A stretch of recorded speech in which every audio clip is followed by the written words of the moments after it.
अस्सलाम वालेकुम viewers, mass media के प्लेटफॉर्म से आपका होस्ट अली शेख एक दफ़ा फिर आपकी खिदमत में हाजिर।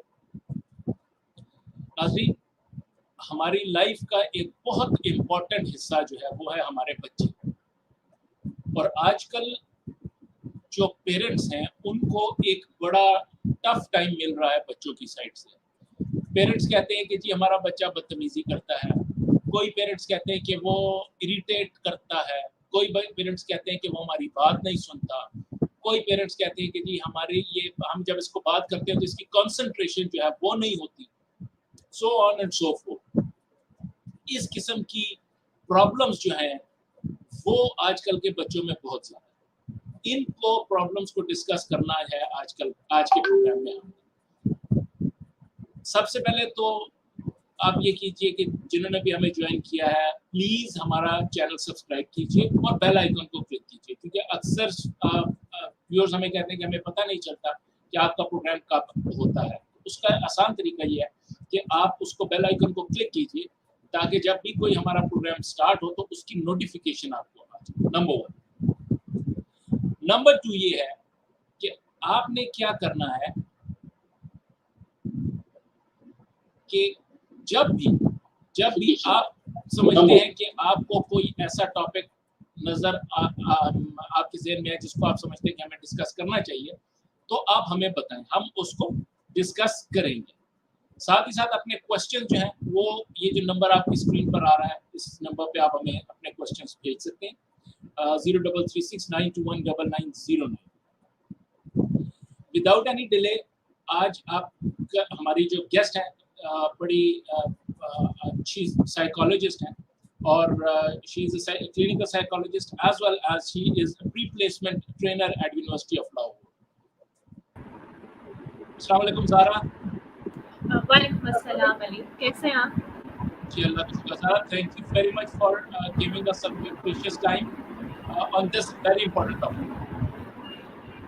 थैंक यू सो मच आपके लिए भी कि आपने मुझे ऑनर दिया कि I am here to give my to talk with the audience कि हम लोग इस चीज़ को डिस्कस कर सकें कि आजकल हम लोग हमारे बच्चे किन किन चीज़ों को फेस कर रहे हैं और हमें उनको किस किस तरह से हैंडल करना है।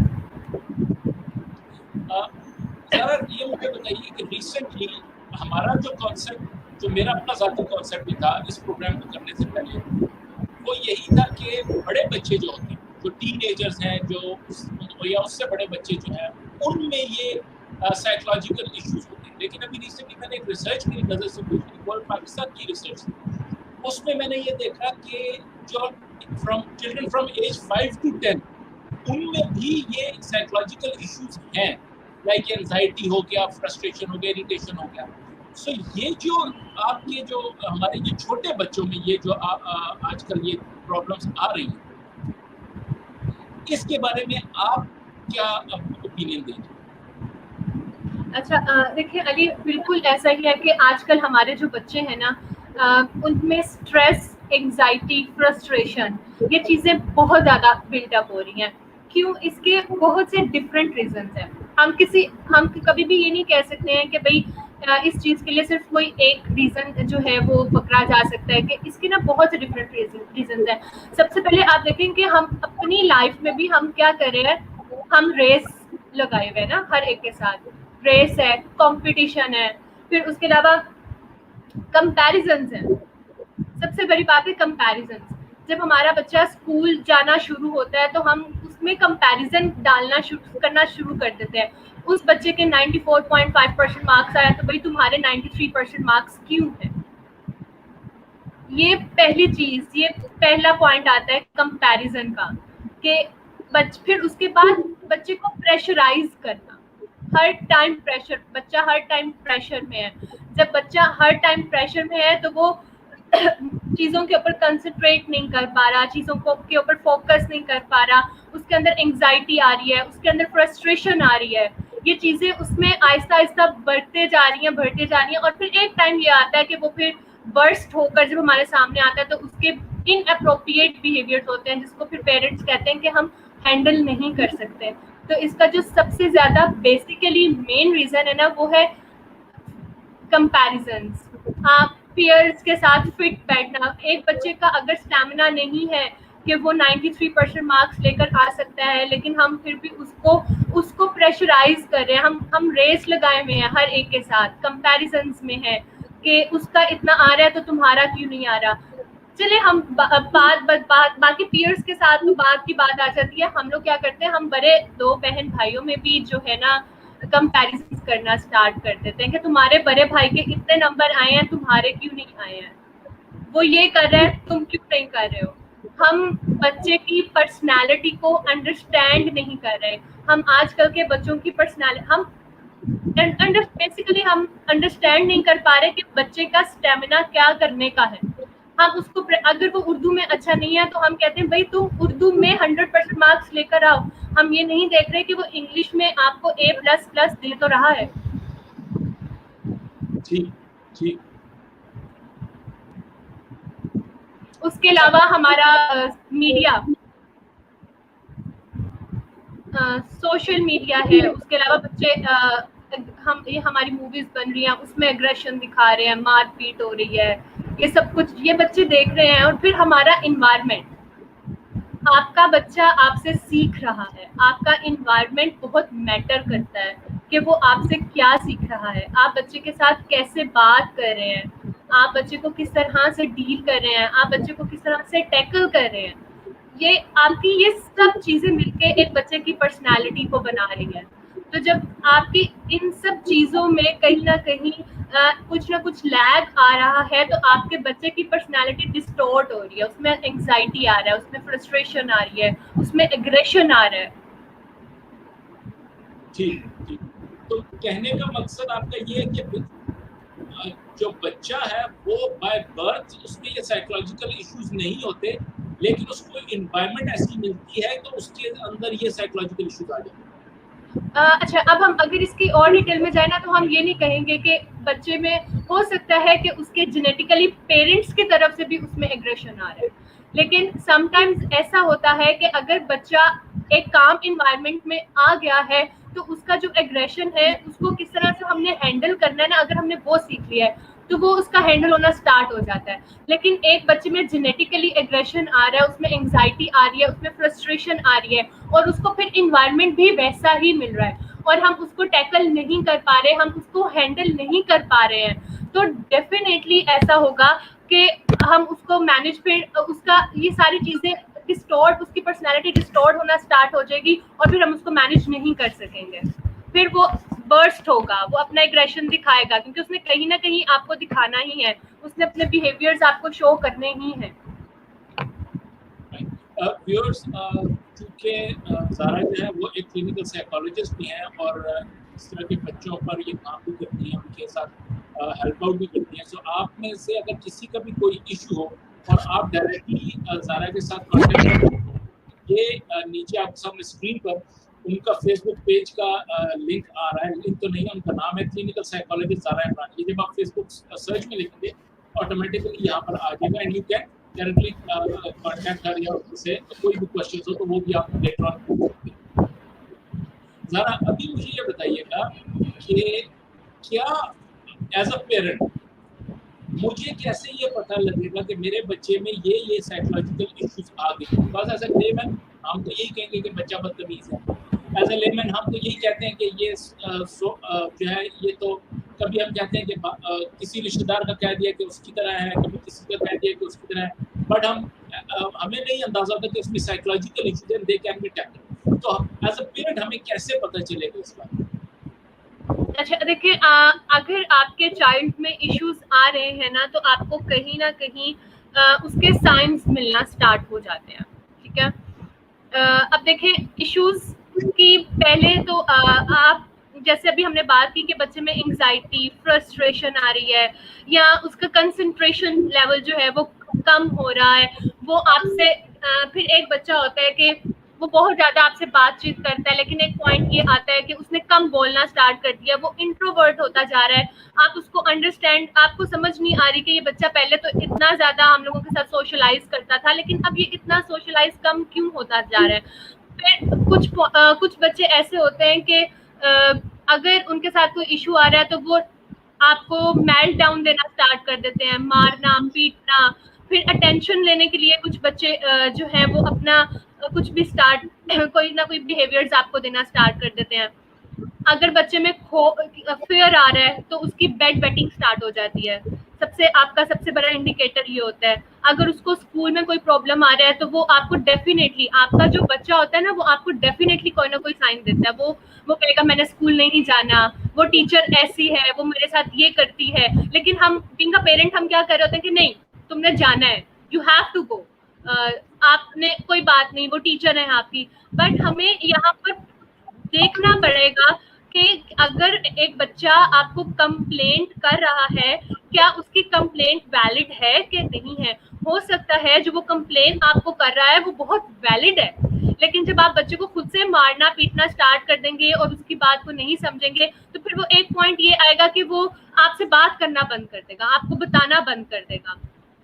तो बच्चों के बिहेवियर्स आपको साइंस मिलना स्टार्ट हो जाते हैं, उनमें एग्रेशन आना स्टार्ट हो जाता है, उनमें फ्रस्ट्रेशन आना स्टार्ट हो जाता है, पढ़ाई से भागना स्टार्ट कर देते हैं कि हमने नहीं पढ़ना, हमसे नहीं होता।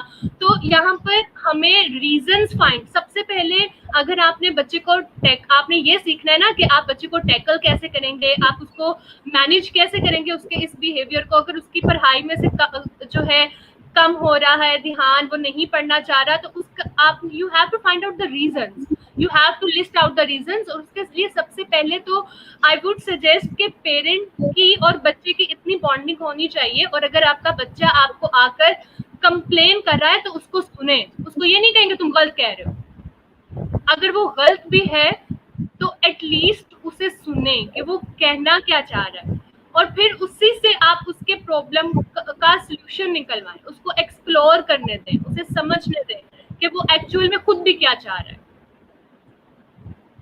ठीक है, ठीक। अच्छा, इसी से अब एक क्वेश्चन और निकलता है कि इस एज से, अभी तो हमने डिस्कस की कि 5 to 10 इयर्स के जो बच्चे हैं वो उनमें साइकोलॉजिकल इश्यूज होते हैं, लेकिन एज अर्ली कितना एज का बच्चा होगा कि उसमें ये प्रॉब्लम स्टार्ट हो सकती है?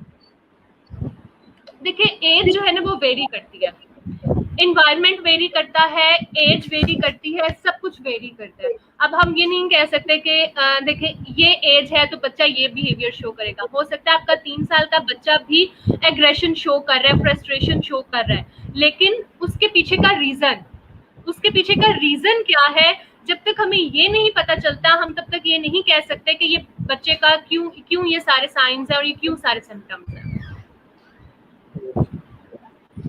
अच्छा, अब इसमें पेरेंट्स का रोल तो हमने डिफाइन कर लिया कि पेरेंट्स का जो रोल है वो बहुत इम्पोर्टेंट है कि उनको देखना पड़ेगा कि क्या साइंस हैं जो बच्चा उनको बता रहा है, क्या वो चीज़ें हैं जो जिसके उसका एटीट्यूड चेंज हो रहा है, तो वो फाइंड आउट करें। पेरेंट्स के अलावा अक्सर हम देखते हैं कि बच्चों के कुछ और लोग भी करीब होते हैं। पेरेंट्स के अलावा कौन से ऐसे लोग हैं जो इसमें हेल्प आउट कर सकते हैं, स्पेशली जो स्कूल टीचर्स हैं, उनका कितना इम्पोर्टेंट रोल है? देखिए, अगर बच्चे को इशू आ रहा है ना स्कूल में किसी टीचर, और टीचर्स को कहीं ना कहीं आइडिया तो हो जाता है ना, एक बच्चा आपको टेंट्रम्स थ्रो करके दिखा रहा है स्कूल में, आपके साथ बिहेव अच्छा नहीं कर रहा, तो यहाँ पर टीचर का बहुत ज्यादा रोल है कि टीचर वहां पर स्कूल सेटिंग में टीचर ने फाइंड आउट करना है कि बच्चे के साथ क्या प्रॉब्लम आ रहा है। हमारे बड़े अफसोस के साथ, मतलब हमारे यहाँ पर ये होता है कि हम उस बच्चे के ऊपर अटेंशन देना बंद कर देते हैं, हम उस बच्चे को पीछे करना स्टार्ट कर देते हैं। हमारे यहाँ पर ये नहीं देखा जाता कि आया इस बच्चे के साथ इश्यूज आ रहे हैं, क्यों आ रहे हैं, क्या रीजंस हो सकती हैं। और अगर वो सिर्फ स्कूल में ही आ रहे हैं तो it means that it is very alarming sign that आपके बच्चे को इशू अगर सिर्फ स्कूल में है तो क्या रीजंस हैं। तो टीचर्स डेफिनेटली, एक टीचर जो है ना वो एक बहुत अच्छा रोल मॉडल होता है आपके स्टूडेंट के लिए। जब एक बच्चे की अपने टीचर के साथ अटैचमेंट हो जाती है ना, तो वो जो बात उसने अगर अपने पेरेंट्स से भी नहीं करनी तो वो अपने टीचर से बड़ा इजीली कर लेता है। I have my on many clients जो मुझे कहते हैं दैट आप हमारी सीक्रेट डायरी है। जो बात वो अपने पेरेंट्स से नहीं कर रहे, वो मुझे कह रहे हैं कि आप हमारी सीक्रेट डायरी है, हम अपनी सीक्रेट डायरी को ये बात बताना चाह रहे हैं, तो वो मुझे आकर बताते हैं तो फिर नेक्स्ट मेरा काम है कि मैंने उन चीज़ों को कैसे रिजोल्व करना है। आप अपने बच्चे के अपने पेरेंट्स को कॉन्फिडेंशियलिटी में रखकर पेरेंट्स से डिस्कस करें कि भाई ये प्रॉब्लम्स आ रही हैं, आपका बच्चा ये चीज़ें फेस आउट कर रहा है, हम इस चीज़ को ऐसे सोल्व कर सकते हैं। एक तो टीचर्स हो गए, दूसरा जो सेकेंडली है आपके फैमिली मेंबर्स बहुत ज़्यादा रोल प्ले करते हैं इसमें।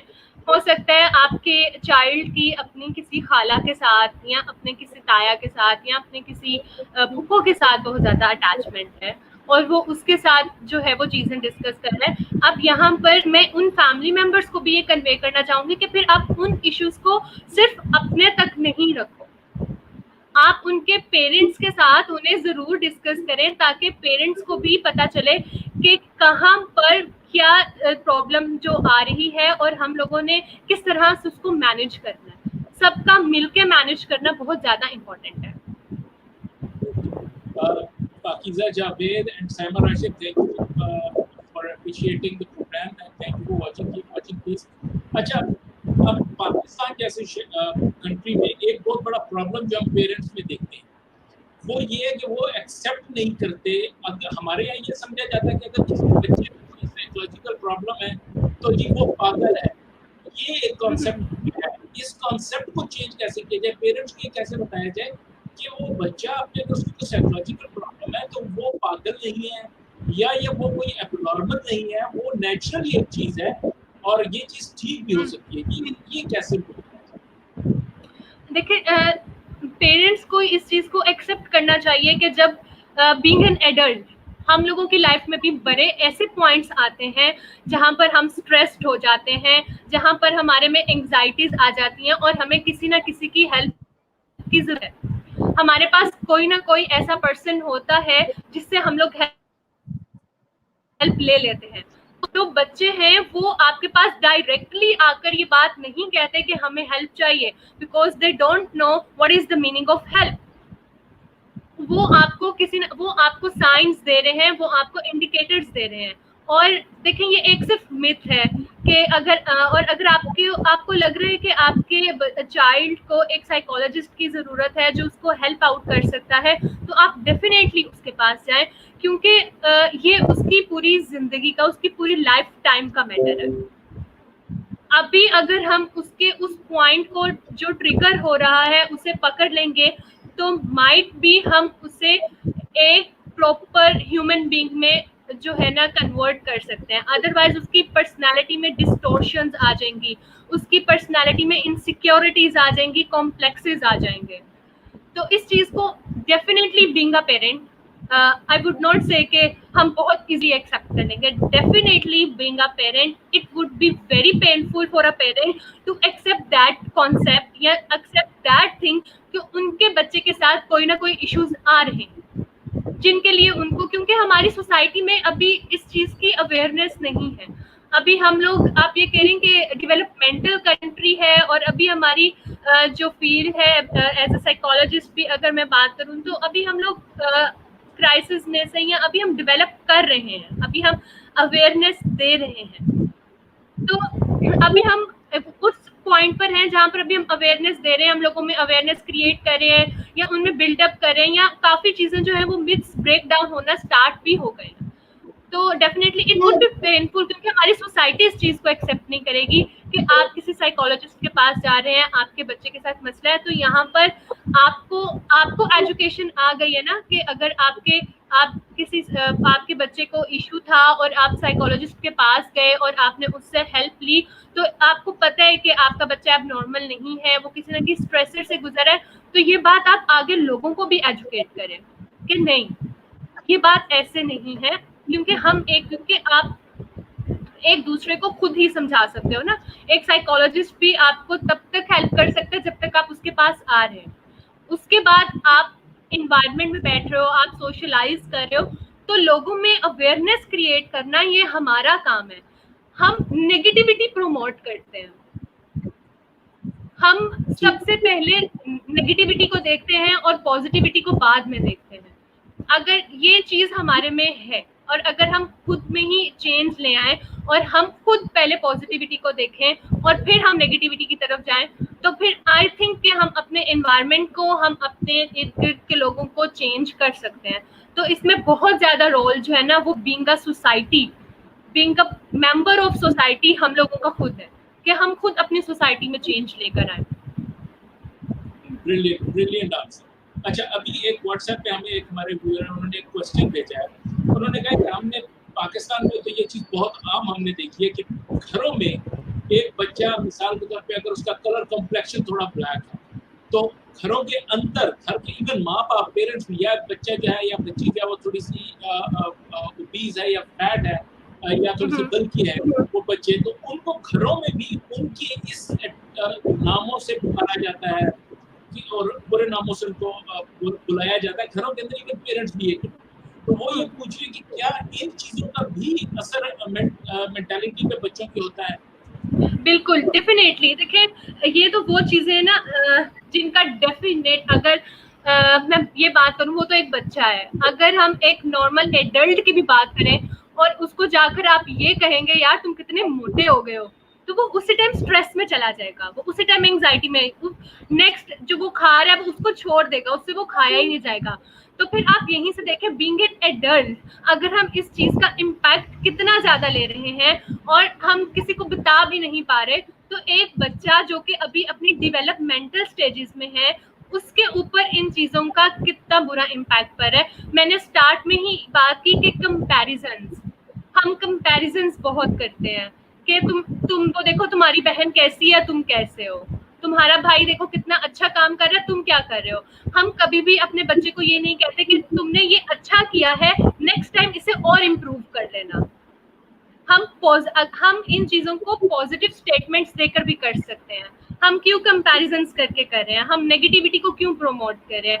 हम ये भी कह सकते हैं तुमने अभी 80% लिए हैं, यू कैन डू इट, तुम नेक्स्ट टाइम पे चलो 85% ले लेना, उससे अगली दफा हम 90% ले लेंगे और फिर हम इम्प्रूव करते जाएंगे। अच्छा, एक क्वेश्चन का जवाब तो आप पहले भी दे चुकी हैं, लेकिन अभी हमें एक क्वेश्चन दोबारा है कि क्या जेनेटिकली ये प्रॉब्लम, एक तो वो कुछ साइकोलॉजिकल इशू है, ऑटिज्म है या दूसरे कोई साइकोलॉजिकल इशू है, वो हम उनको ट्रीट नहीं कर सकते, लेकिन ये क्या जेनेटिकली ये साइकोलॉजिकल प्रॉब्लम लाइक आपकी जो फ्रस्ट्रेशन है या एग्रेशन है, ये जेनेटिकली भी ट्रांसफर होता है? बिल्कुल, देखिए जेनेटिकली डेफिनेटली हो सकता है कि अगर एक मदर ड्यूरिंग प्रेगनेंसी या पूरे एक प्रीनेटल जो भी उनका एक प्रोसीजर चल रहा है उसमें उनको स्ट्रेस है, एंग्जाइटी है, तो ये चीज़ें आपके चाइल्ड की डेवलपमेंट के ऊपर या उसकी पर्सनालिटी के ऊपर डेफिनेटली बहुत ज़्यादा इम्पैक्ट डालती हैं। इसीलिए कहा जाता है कि मदर को स्ट्रेस नहीं करना या उसका जो एनवायरनमेंट है वो काम होना चाहिए, उसका रिलैक्स होना बहुत ज़्यादा इम्पॉर्टेंट है। एक तो आपका मदर के जो भी सारे आपके प्रोसीजर्स चल रहे हैं, सेकेंडली आपका इन्वायरमेंट, और आपके अगर फादर की तरफ से भी जेनेटिकली ये प्रॉब्लम डेफिनेटली हो सकता है। लेकिन अगेन वही बात कि हम अगर ये आपके बच्चे की पर्सनालिटी में आ रहा है तो हमने उसे प्रोमोट नहीं करना, हमने उसको हैंडल करना है, हमने उसको हेल्प आउट करना है। हम अगर जेनेटिकली इन केस जेनेटिकली आ भी गया तो हमारा इन्वायरमेंट है जो हमें ऐसी अपॉर्चुनिटीज प्रोवाइड करेगा जहाँ पे हम अपने चाइल्ड को हेल्प आउट कर सकते हैं, उसकी इस चीज को प्रोमोट होने से, उसके एग्रेशन को प्रोमोट होने से रोक सकते हैं।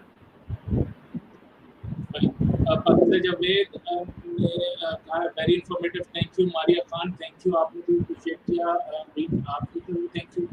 अच्छा, एक चीज जो आजकल हमने देखी है, जब हम छोटे होते थे तो हमें जब कोई ऐसी बात होती थी जो बड़ों ने आपस में करनी होती थी तो हमें वहां से उठा दिया जाता था, कहा जाता था कि आप यहाँ से जाएं। अब आजकल हम देखते हैं कि बच्चों के सामने जो नेगेटिविटी फैमिलीज के अंदर होती है उसको डिस्कस किया जाता है, जो भी बात मतलब एक दूसरे की लड़ाइयाँ जो है आपस की, वो भी बच्चों के सामने डिस्कस की जाती है। तो क्या ये बच्चे वो अच्छी से एब्जॉर्ब कर रहे होते हैं कि नहीं, वो बस इग्नोर करते हैं? नहीं, देखिए ये पॉइंट भी मैंने स्टार्ट में कहा कि बच्चे हमसे लर्न कर रहे हैं, तो जो हम कर रहे हैं वो लर्न कर रहे हैं। एक तो चलिए हम बात कर लेते हैं ना कि जेनेटिकली उनके जीन्स में ये चीज आ गई, लेकिन उनका एनवायरनमेंट भी उन्हें क्या प्रोवाइड कर रहा है ये बहुत ज्यादा मैटर कर रहा है। अगर आपके एनवायरनमेंट में हर टाइम लड़ाई झगड़ा नेगेटिविटी कोई पॉजिटिविटी नहीं है, तो आपके बच्चे में भी लड़ाई झगड़ा negativity aggression frustration stress anxiety ये सारी चीजें ही हैं, क्योंकि उसको आपके एनवायरनमेंट में पॉजिटिविटी मिल नहीं रही। उसको पॉजिटिविटी चाहिए। आपके आपके बच्चा अभी डेवलपमेंटल स्टेजेस में है, उसकी पर्सनालिटी अभी बिल्ड हो रही है, तो उसके लिए इट इज वेरी इंपॉर्टेंट कि आपका, जैसे हमारे बड़े करते हैं ना कि हमें भेज देते हैं, वो बहुत ठीक करते हैं। फाइन। ये एक क्वेश्चन आया है मारिया खान की तरफ से कि how to deal attention seeking behaviour of a child. अच्छा, बहुत ही कोई आउटस्टैंडिंग क्वेश्चन है। आई वाज वेटिंग कि कोई ये क्वेश्चन करे, क्योंकि ये बहुत इंपॉर्टेंट क्वेश्चन है। अच्छा देखिए, अटेंशन सीकिंग मैं बात करूं, साथ ही उन्होंने एक और कमेंट भी किया है कि most people used to say ignore him और हर, it is good to do और नॉट। देखिए, सबसे पहले जो है ना, हाउ टू डील, आपके बच्चे की आपने फाइंड आउट करना है कि अटेंशन सीकिंग बिहेवियर है क्यों, पीछे रीजंस क्या आ रही हैं, क्या आप उसको कहीं ना कहीं लैक ऑफ अटेंशन दे रहे हो जिसकी वजह से वो आपसे अटेंशन जो है वो डिमांड कर रहा है। इफ यस, तो आपको उस चीज को कंपनसेट करना है। सेकेंडली, अटेंशन सीकिंग बिहेवियर को इग्नोर ही किया जाता है। अगर हम उस बिहेवियर को इग्नोर नहीं करते हैं तो वो बिहेवियर बिल्ट अप होना स्टार्ट हो जाता है, और वो फिर मेल्टडाउन्स में रोना धोना पीटना अपने आप को मारना दूसरों को मारना उसमें कन्वर्ट हो जाता है। अब हम इसमें गाइड क्या करते हैं कि समटाइम्स ऐसा होता है कि हम एक छोटे से एग्जांपल ले रहे हैं यहाँ पे, वरना ये अटेंशन सीकिंग बिहेवियर ये चीज़ जो है वो बहुत डिटेल में अगर हम जाएं तो हमें पूरा एक सेपरेट शो इस चीज़ के ऊपर करना पड़ेगा। तो अभी हम यहाँ पे एक छोटे से एग्जांपल इस तरह से ले लेते हैं। लेट्स सपोज आपका चाइल्ड है, आपके साथ किसी मॉल शॉपिंग मॉल में गया एंड शी नीड्स ही और she needs something from that shop, और आप चाहते हो कि उसको वो ना मिले, तो उसने वहां पे आपके साथ जिद करना स्टार्ट कर दी, और जब उसने जिद करना स्टार्ट की और आपने उसको वो चीज प्रोवाइड कर दी, तो उसका ये एक बिहेवियर बन गया। उसने ये चीज लर्न कर ली कि अब मैं नेक्स्ट टाइम भी ऐसे बदतमीजी करूंगा तो मुझे ये चीज मिल जाएगी। तो जब आप नेक्स्ट टाइम दोबारा जाओगे तो वो सेम बिहेवियर जो है वो थ्रो करेगा, और वो आपसे सेम एक्सपेक्टेशंस जो है वो डिमांड करेगा कि मैं बदतमीजी। अब वहां पर आपका बच्चा, अगर आपसे अटेंशन सीकिंग की भी अगर हम बात करें और उसके इस बिहेवियर की भी बात करें, तो आपने उसको इग्नोर ही करना है।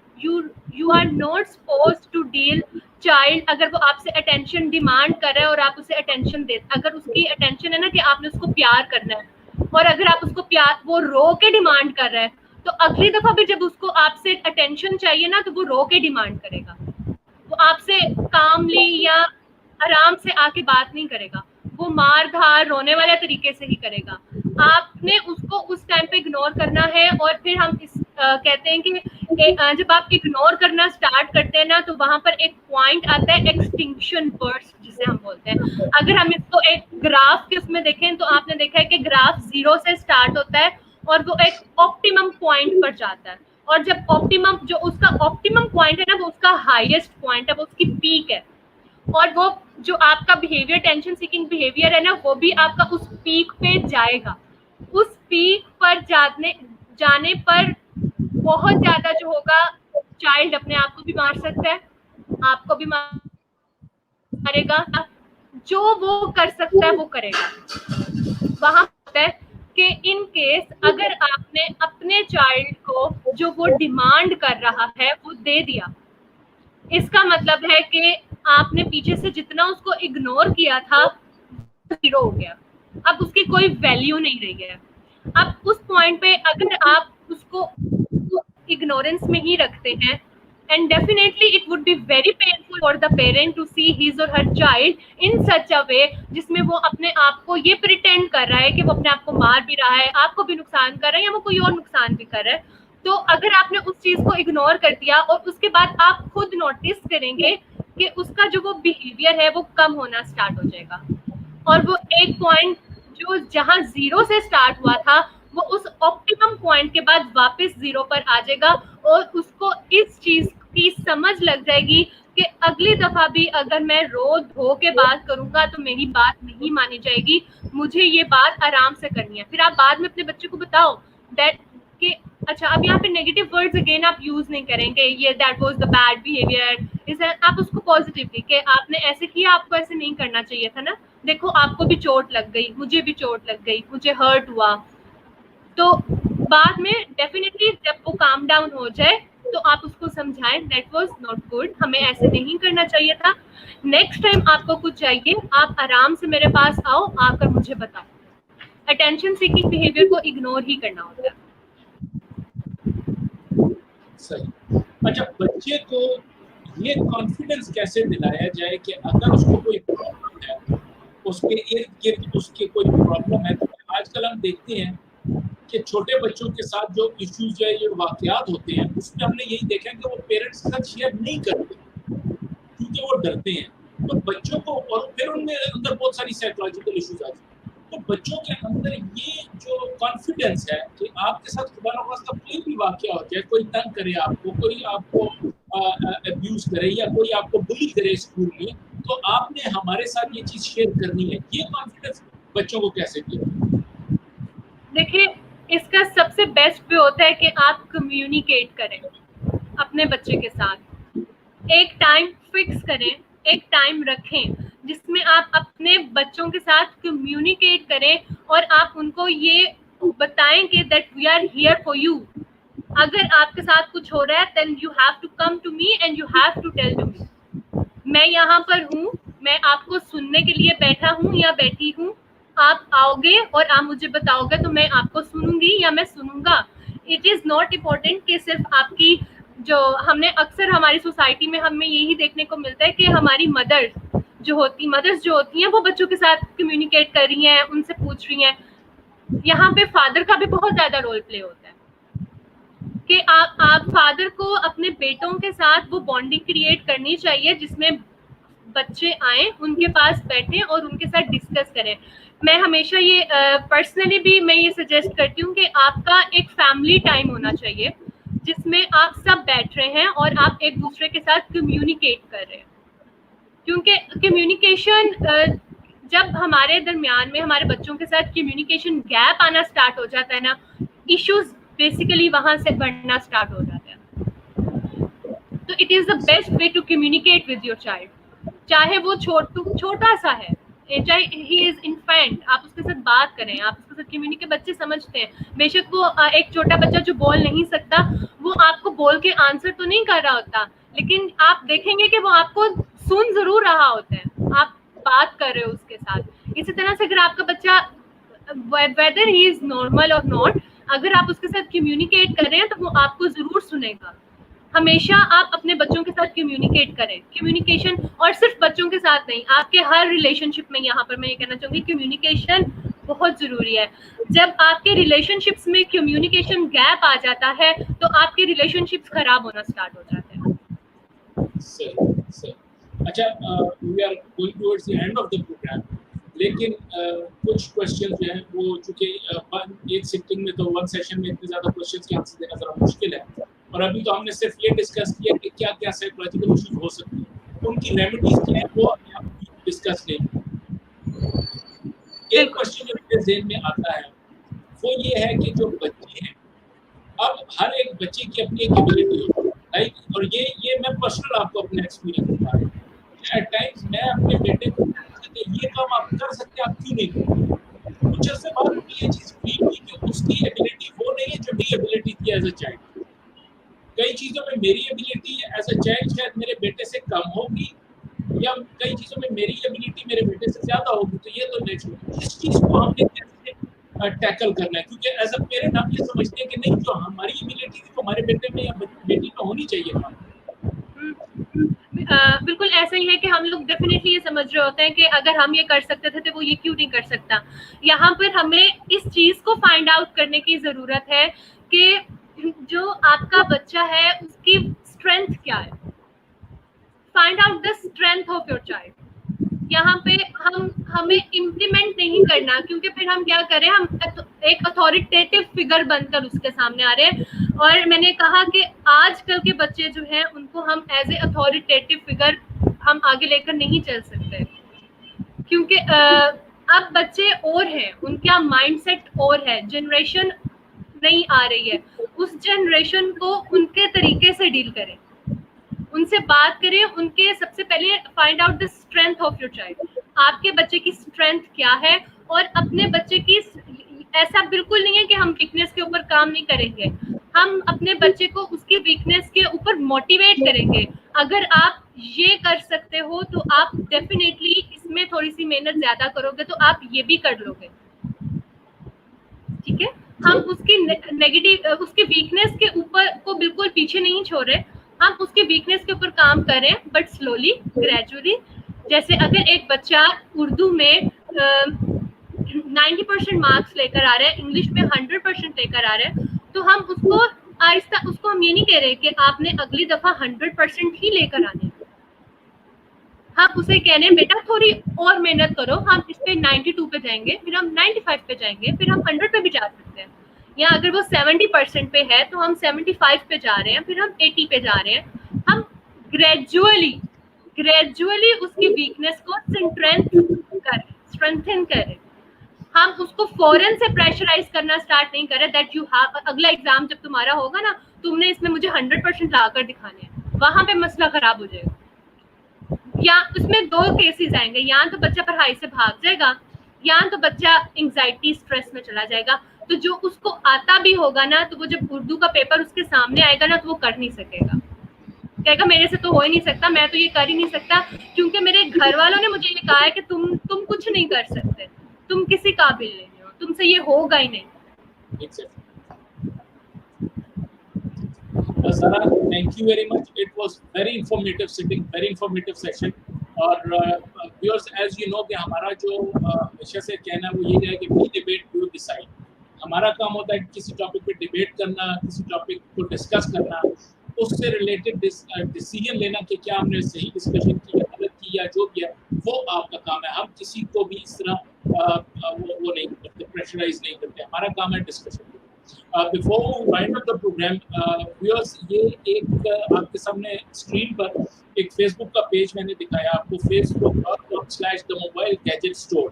इट्स अ वंडरफुल स्टोर, और ये इस पे आपको जो एक्सेसरीज हैं मोबाइल से रिलेटेड, और बड़ी अच्छी accessories, original and at very cheaper rates, तो इसको भी आप देखिए, जरूर फाइंड आउट कीजिए। अगर आपको कोई हो तो आप उनको कांटेक्ट कीजिए, ये आपको होम डिलीवरी भी प्रोवाइड करते हैं। Zara, thank you very much. It was a wonderful setting, and I hope with the passage of time, अपनी comments तो अभी भी आ रहे हैं, questions आ रहे हैं, but we are out of time. तो इंशाल्लाह हम कोशिश करेंगे कि नेक्स्ट टाइम इस पे कोई ऐसी सेटिंग रखें कि जिसमें हम इनकी रेमेडीज को भी डिस्कस करें। Sure, definitely. व्यूअर्स, अगेन अगर आप डायरेक्ट कोई क्वेश्चन करना चाहें, आप समझते हैं कि आपके बच्चे को कोई इशू है या आपके घर में कोई इशू है या आपको कोई इशू है साइकोलॉजिकली, तो ये आपकी स्क्रीन पे वो आ रहा है, clinical psychologist Zara Imran. Just type this in the Facebook जो सर्च बॉक्स है उसमें टाइप करें और इनका पेज आ जाएगा, वहाँ पर आप इनको कांटेक्ट कर सकते हैं। Thank you very much Zara. Thank you so much. Next time. Thank you. Allah Hafiz. Allah Hafiz.